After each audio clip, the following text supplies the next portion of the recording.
fursa ya kumueleza Yesu mahitaji yake.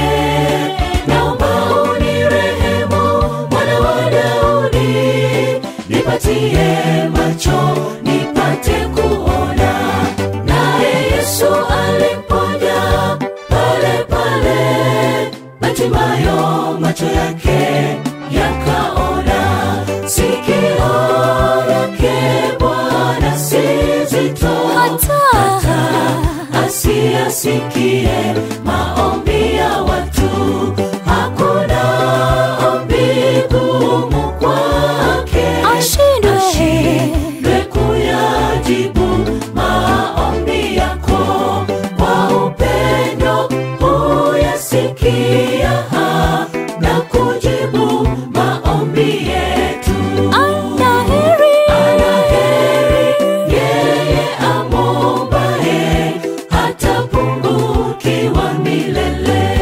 Sikio lake Bwana si zito hata asiyasikie maombi ya watu.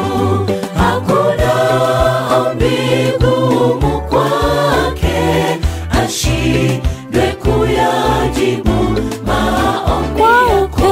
Kwa upendo huyasikia na kujibu maombi yetu. Anaheri yeye amombaye hatapungukiwa milele.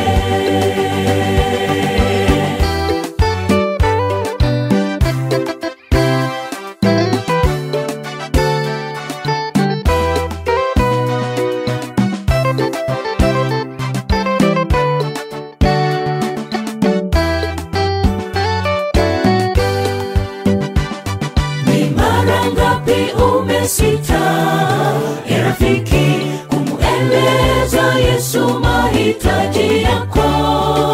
Usiwe na mashaka, mwambie leo ukiamini kwamba atakuponya.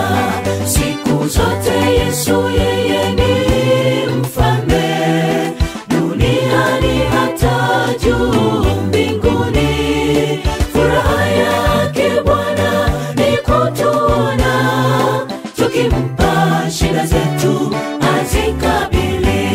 Kwani Yesu amengoja mizigo yetu, tukimpa mara moja atatutua. Sikio lake Bwana si zito hata asiyasikie maombi ya watu. Hakuna ombi gumu kwake ashindwe kuyajibu maombi yako.